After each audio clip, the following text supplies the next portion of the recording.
In the medieval world, food was not a choice.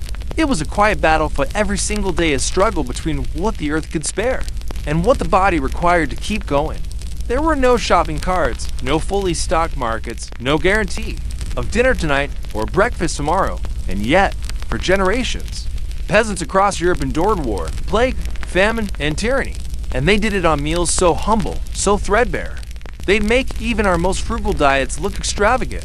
But this isn't a story about poverty, it's a story about survival, about what humanity becomes when the feast disappears, and only the fire, the field, and the will to live remained. At the center of that survival was a bubbling pot. It never left the hearth, it rarely ran empty.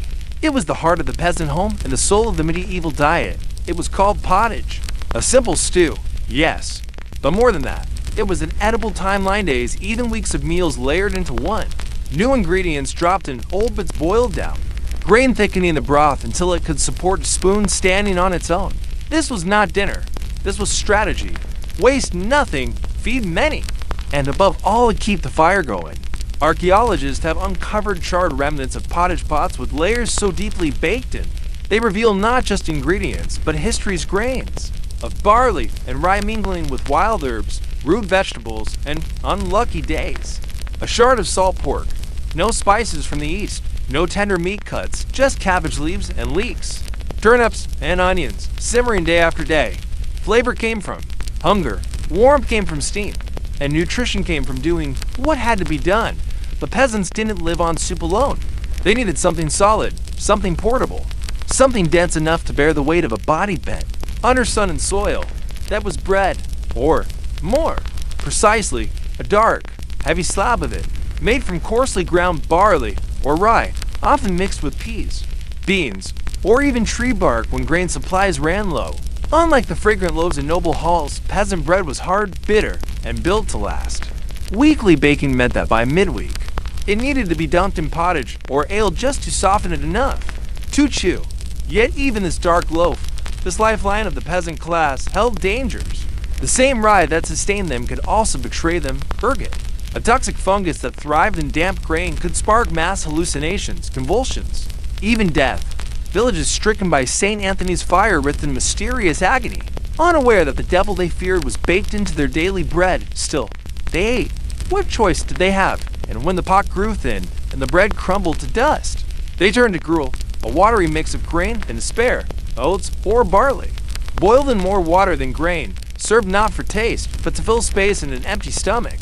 A food so bland, even starving dogs turned away, and yet it sustained monasteries, sick beds, fasting monks, and entire villages during long winters. It was what the poor ate when there was nothing else to eat, a silent ritual of endurance that required no blessing, no ceremony, just a bowl, a spoon, and silence. Turnips followed, not glamorous, not beloved, but obedient. They grew in poor soil, thrived in neglect, stored through the cold, and returned year after year to fill bellies with something, anything, roots into the pot, leaves into the pottage, even the flowers used in spring. Some families grew to 100 pounds of turnips a year, a crop that stank when boiled, rotted when forgotten, but could mean the difference between hunger and death. Beside them, the vegetable duo that tested both appetite and medieval ventilation: cabbage and onions, hearty, smelly, efficient cabbage that kept growing as you peeled its leaves, lasting for months in cool cellars or years when soured into kraut. Onions that fed it off pests and flavored everything from soup to salted pig brain. The peasant garden was not planted for pleasure, it was planted for survival. And these, though mocked, though feared, were cornerstones. But even a pot of cabbage needed help: calories, strength, protein, which meant legumes, peas, and beans. Easy to grow, simple to store, and blessed with the one thing peasant diets lacked: amino acids. Dried peas could be stored for years, boiled, mashed, salted if lucky, and eaten until the pot scraped clean. Pea mash sustained villages through famine. Monasteries hoarded them by the thousands of pounds. They were plain, they were gassy, but they were life. And when even that failed, when no grain remained and no vegetables could be found, peasants turned to the least celebrated parts of the animal world: offal, the scraps, the refuse of noble feasts, pig heads, cow stomachs, sheep lungs. The parts no one wanted turned into meals by those with no choice: fried ears, boiled snouts, blood, sausage made from what spilled on the floor of the slaughterhouse. They weren't delicacies, but they were protein, and that made them sacred. Sometimes. Survival came from the sea. Herring salted, smoked, stinking, and ever present. Caught by the millions, packed in barrels, and sent inland to feed those who had no access to fresh meat or fish. They were the fast food of the feudal world. No prep needed, just unwrap, chew, and wash down with the only drink that wouldn't kill you. Because water was dangerous, contaminated by filth, unknown, disease, or simply dug too close to latrines, it could turn a sip into a death sentence. Ale, on the other hand, weak, fermented, boiled was clean, safe. Made by women in village homes and drunk by children and laborers alike.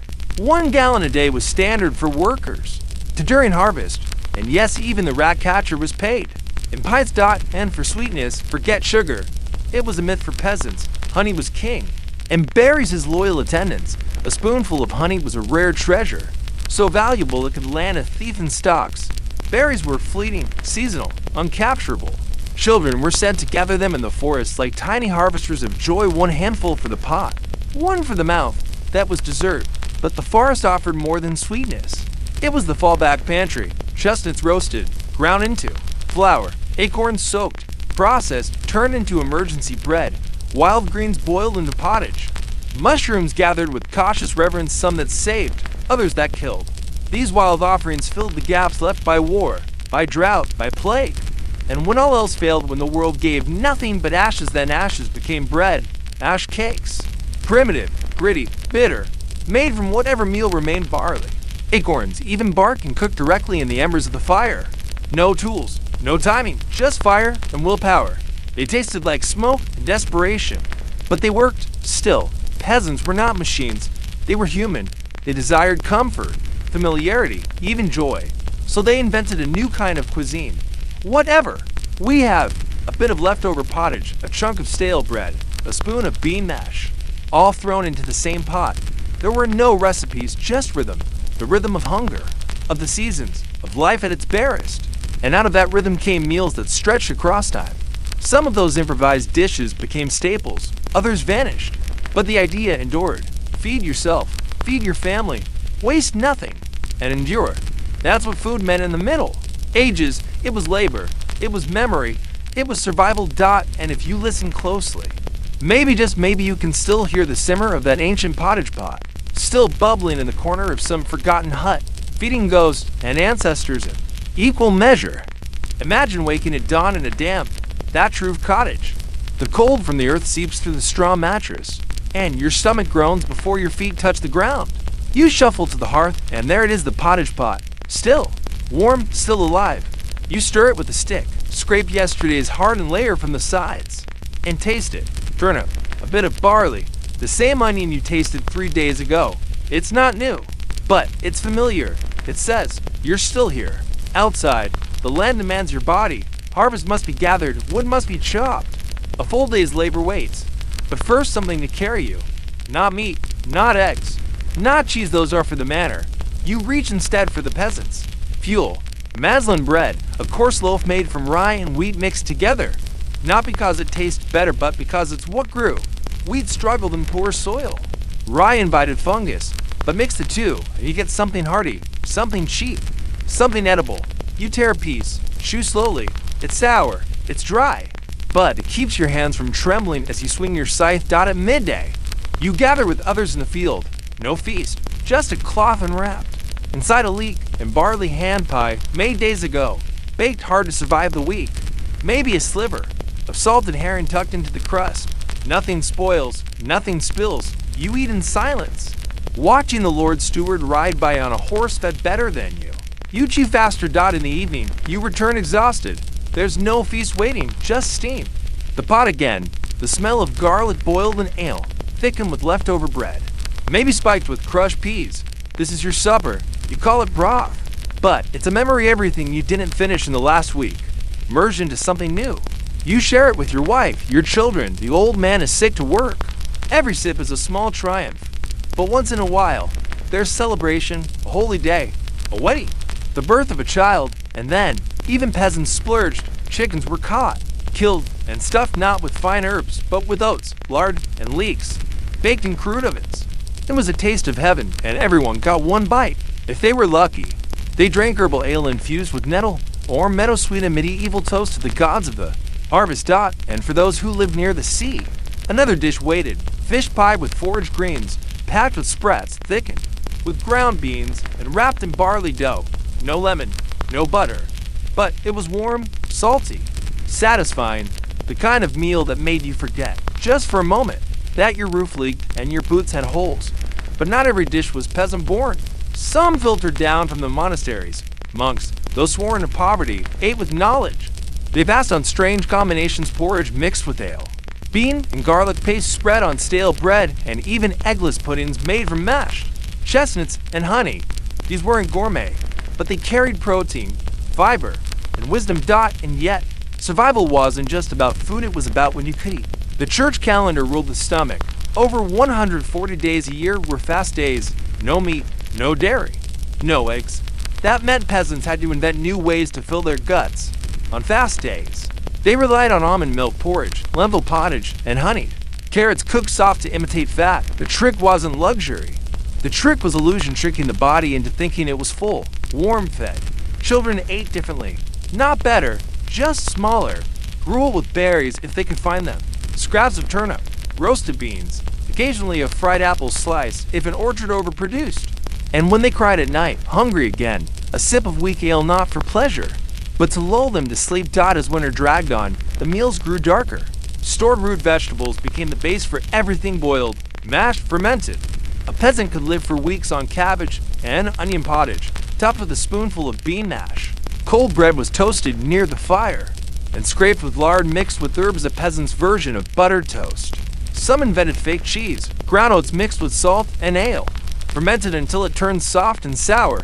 It looked wrong, but on old bread, it gave flavor where there was none. Others fried old barley loaves in beef drippings stolen from castle kitchens. Every peasant had a trick, a secret recipe born of need. And yes, sometimes, in the dead of winter, when the pot was empty, they ate the pot, not the iron itself, but the baked tongue crust pried off with knives. Soaked in broth and chewed like jerky, it was called pot. Scrap.